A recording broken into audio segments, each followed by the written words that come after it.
इस संपूर्ण कार्यक्रम की समिति के तरफ से हम सबका अभिनंदन करते हैं। इस कार्यक्रम के प्रारंभ में श्री बाबू की संक्षिप्त जीवनी आपके समक्ष प्रस्तुत करते हुए हमें अपार हर्ष की अनुभूति हो रही है। सच कहा गया है, जिन मुश्किलों में मुस्कुराना हो मना, उन मुश्किलों में मुस्कुराना धर्म है। जिन मुश्किलों में मुस्कुराना हो मना, उन मुश्किलों में मुस्कुराना धर्म है। लाजिम लहर के साथ है तब खेलना, जब हो समुंदर पे नशा तूफान का। जिस वायु का लाजिम लहर के साथ है तब खेलना, जब हो समुंदर पे नशा तूफान का।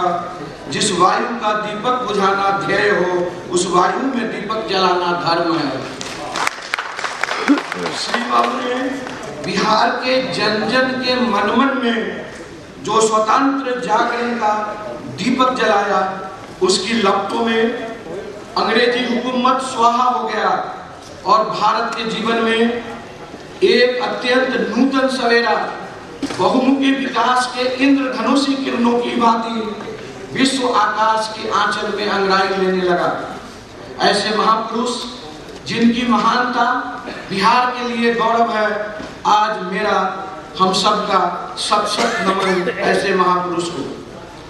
आधुनिक बिहार के शिल्पकार डॉक्टर श्री कृष्ण सिंह का जन्म 21 अक्टूबर 1887 को बिहार के नवादा जिले के खनवा गांव में हुआ था, जो उनका ननिहाल था। उनका पैतृक गांव बड़बिरका के नजदीक मऊर है, जो वर्तमान में शेखपुरा जिला में है।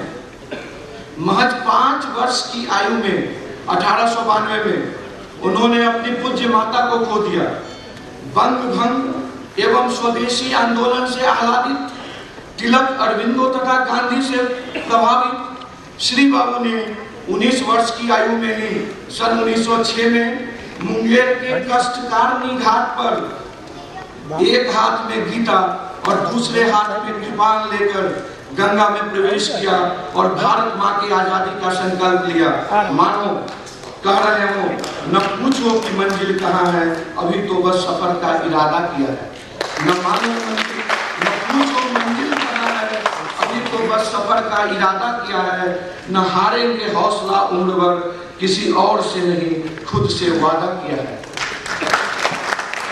सन 1906 में जिला स्कूल मुंगेर से प्रथम श्रेणी में परीक्षा पास कर पटना कॉलेज के छात्र बने। सन 1913 में एमए तथा 1914 में बीएल की डिग्री कलकत्ता विश्वविद्यालय से प्राप्त की।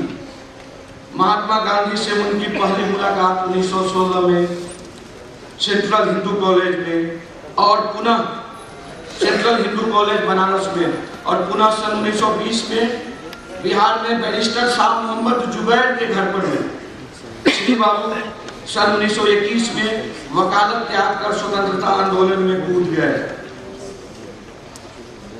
शायद उनके मन में यही धारणा रही होगी कि जिंदगी ने कर लिया स्वीकार, अब तो पथ यही है, यही है। जिंदगी ने कर लिया स्वीकार, अब तो पथ यही है, यही है। 1922 में गिरफ्तार हुए और सन 1923 में रिहा होने के बाद ऑल इंडिया कांग्रेस कमेटी के सदस्य बनाए गए। इसी वर्ष खड़गपुर में किसान सम्मेलन की स्थापना की।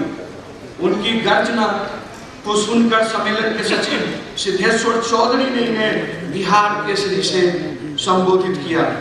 फिर तो मानो जीवन में मकसद मिल गया। सिर्फ हंगामा करना मेरा मकसद नहीं, मेरी कोशिश है कि ये सूरत बदलनी चाहिए। मेरे सीने में नहीं तो तेरे सीने में चली हो कहीं भी आग, लेकिन आग जलनी चाहिए। श्री बाबू असहयोग आंदोलन की आदि में परिपक्व हुए। 1927 में साइमन कमीशन के विरोध का नेतृत्व किया। 1930 में मुंगेर के गढ़पुरा में नमक सत्याग्रह का नेतृत्व किया। 1934 में बिहार भूकंप के दौरान जमकर जन सेवा की। 1934 में मुंगेर जिला परिषद के अध्यक्ष बने और 1935 में सेंट्रल असेंबली के सदस्य बनाए गए। भारत सरकार अधिनियम 1935 के प्रावधानों के अंतर्गत 20 जुलाई